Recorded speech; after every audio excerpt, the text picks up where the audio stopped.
Hey guys, Cajun Chef here. Today we're going to make a Creole Jambalaya. Now I know Creole is not, it's a different jambalaya than I made last time. Last time what I made was a Cajun Jambalaya, which doesn't have tomatoes, basically. And it has a few different spices. But when I tell you this is one of the best jambalayas I've ever made, I'm not kidding.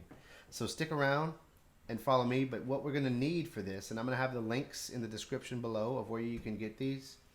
This is a roughly a 6-quart Dutch oven, cast iron, real thick, real heavy.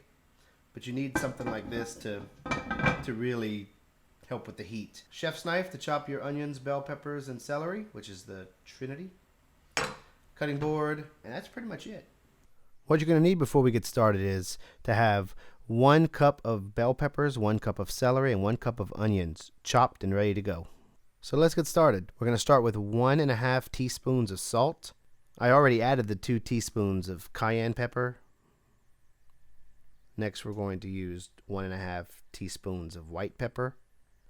Now we're going to use 1 teaspoon of dried thyme. Add that in there.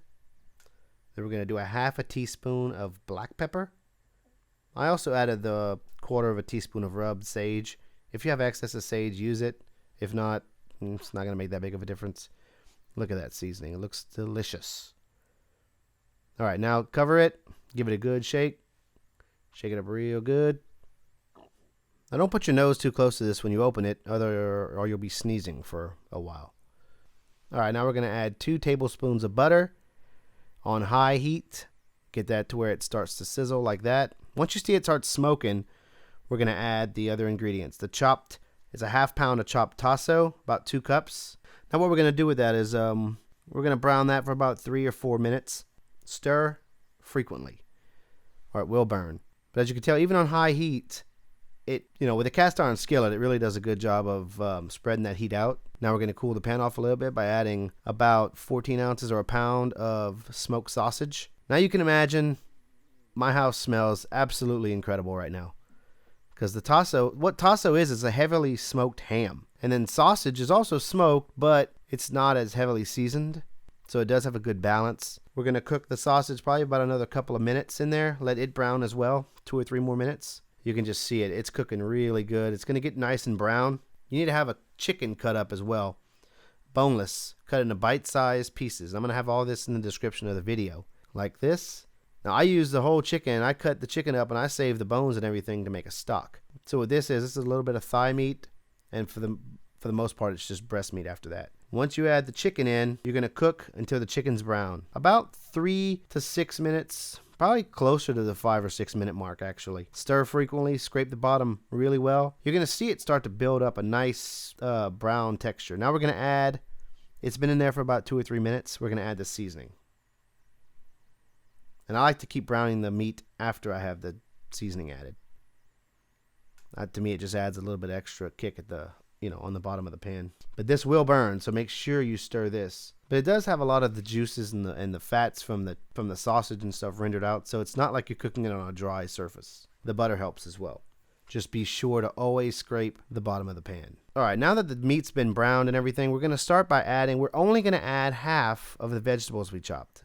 So we're going to add 1/2 cup of onions, 1/2 cup of celery, then 1/2 cup of bell pepper. And what that's going to do is this initial adding of the vegetables these vegetables are going to cook down to nothing. Now we're going to add 2 cloves of garlic. All right, mix that up really good. But like I was saying, what it's going to do is it's going to build flavor. You're adding levels of flavor. You can think of it like that. So the initial vegetables and everything, those are going to cook down, and later on, once we add the tomato sauce and everything else, those are going to cook for a shorter amount of time. So these are going to be demolished. Once we cook them, they're going to dissolve down and they're going to give up all their flavors. The ones we add later are going to hold on. They're going to be not as broken down. So they're going to give off a different texture, a different flavor. And that's basically what Creole and Cajun cooking, Louisiana cooking is. It's about building flavors. As you can see, this is still on high heat. You want to stir, you want to scrape up the goodness. I have added no water so far. Everything on the bottom of this pan rendered from the vegetables and the meats. And you can tell it's a thick juice. I wish you could be in the kitchen with me. because it smells great. Now we're going to add half a cup of tomato sauce. This is where it differentiates from Cajun to Creole. Creole uses tomato sauce and tomatoes. Cajun jambalaya, you will not find tomatoes in a Cajun jambalaya. And if you do, then they took that part from the Creole side. Cajun food is more country cooking. Creole food is more city food. But tomatoes were more available in New Orleans at the time. Now tomatoes are readily available for Cajuns as well. That heritage never built from a tomato-based ingredients in hardly any of the foods except for maybe a sauce piquant. Now that we got that added in good, we're going to add the remainder of the celery, onions, and bell peppers. And we're going to add 1 cup of diced tomatoes. This is a fresh tomato, diced up. Get out of your garden or wherever, it doesn't matter. Just make sure you have roughly 1 cup of tomatoes. Give that a good mix. Like so. Yeah, you really want to scrape the bottom. You want to get all that goodness off the bottom of the pan. And I always put the recipe in the description of the video because I do a really bad job of telling you how long to cook certain things while I'm cooking it. Like earlier, the vegetables were supposed to cook for 5 to 8 minutes. I didn't add that. So, but you will see all the cooking times in the description of the video. So once this has been cooking for a little while and it looks like this, you want to remove it from the heat. Now this pot's going to cook. This is a heavy, really thick bottom cast iron skillet. It's going to boil like this for a little while after you remove it from the heat. But you don't have to worry about it. It's not going to continue cooking at the normal temperature. So now it's time to add some rice. We're going to add 1.5 cups of rice.